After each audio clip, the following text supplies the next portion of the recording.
What's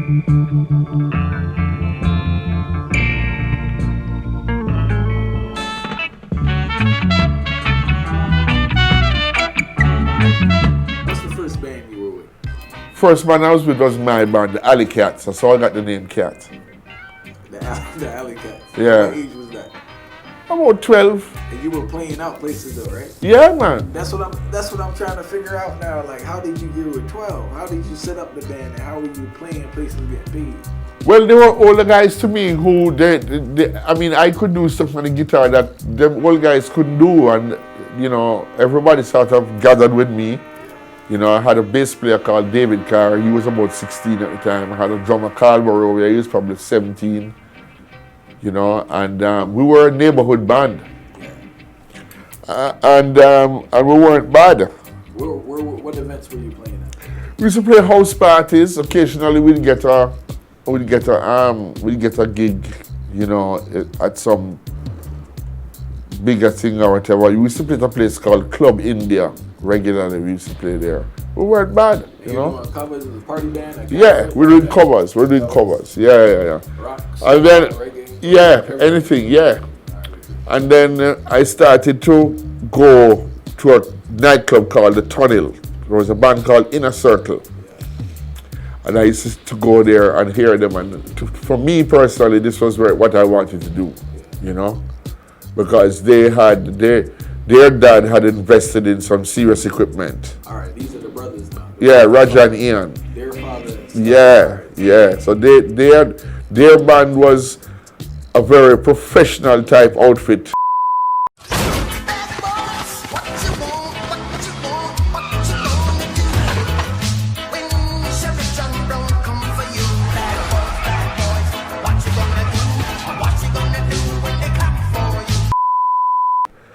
I mean, even in those days, for me, they were a very professional outfit, and I was dreaming and saying, but I'd love to play with them. And what used to happen is I would go, and then just before they would finish, they would allow like a different drummer or a different guitar player to come on and play. They used to call it, you take a bounce.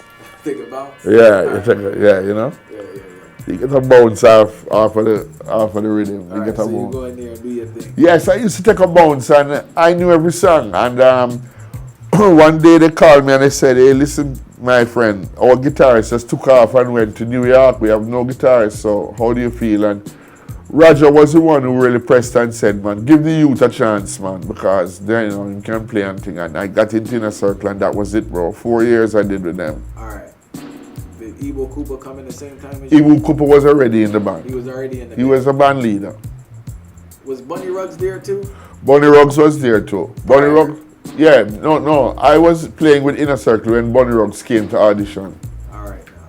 You did 4 years. Yeah. Why did you guys leave, and why did particular people leave? How did you get that? How did you guys get that group of people that left to leave?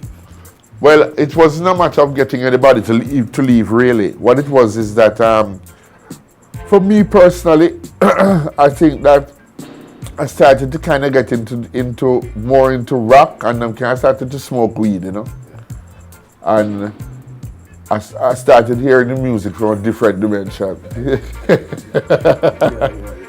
So I started to think to myself, you know, it's time for me to write my own music now. I mean, this business of playing top 40 music is good, but Bob's not doing that. And, you know, look what's happening with him. And these rock guys, they don't play top 40 music. They play their own stuff. Yeah. So that was a dream. All right. So Inner Circle was still doing the top 40 thing. And, you know, and God bless their heart, because believe you me and them tight. I love them to death. Yeah. So I got a little frustrated at the time, and I said, boy, I'd like to spread out and do something. Plus in all honesty, I had the good fortune because my dad, they just won the election. Yeah. Michael Manley and my dad just won the election. So I was moving into Vale Royal. All these things opened up for me, you know. These doors opened up. But it still was the kind of thing that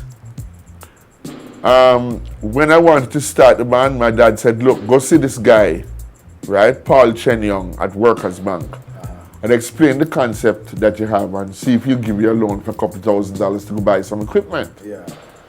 So I went to them, but being that I was so young, I was 16 or 17 at the time, so I said, boy, you know what? Let me take some bigger guys with me. So I took a friend of mine, Colin Leslie, and he was an accountant. No, he was our first bass player before Richie. And we went down there, and I had another guy with me called Darren Green. Darren now had been a person who I had met. He had taken Inner Circle to Washington, D.C. to play. And I'd met him there. Yeah. And he became very close friends with us. Because we stayed in his house and all that when we were in D.C. So the backdrop is, there was myself, Prelly Hamilton was in Inner Circle too.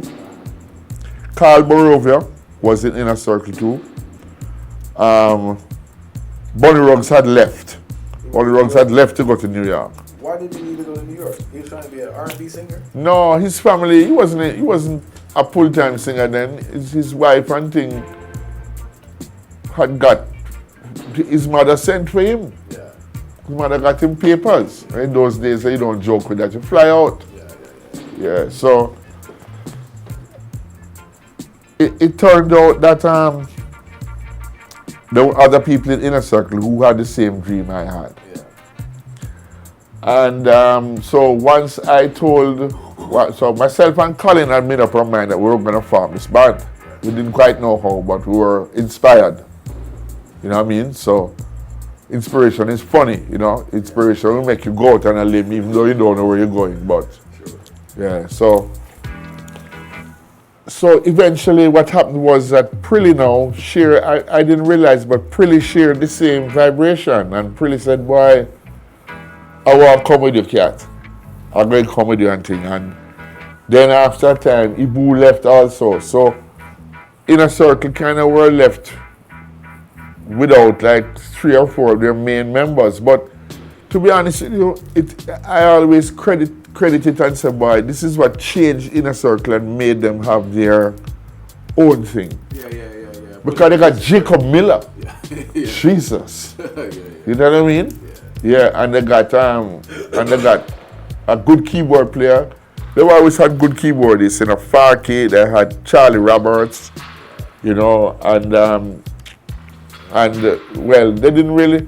Leroy Horsemouth was not a permanent fixture in the band, but he was somebody who played for them. Yeah.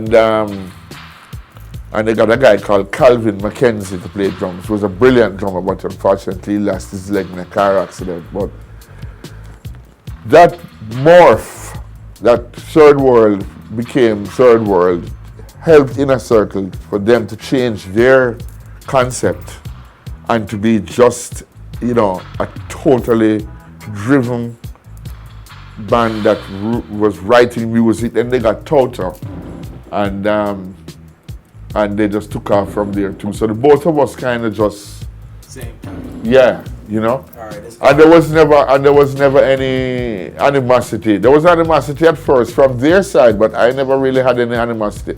To be honest with you, me and Roger Lewis, I've never had a bone of contention between us. Yeah. He's my bigger brother from a different mother, you know. Thank you so much for watching I Never Knew TV. Please subscribe, comment, like, share.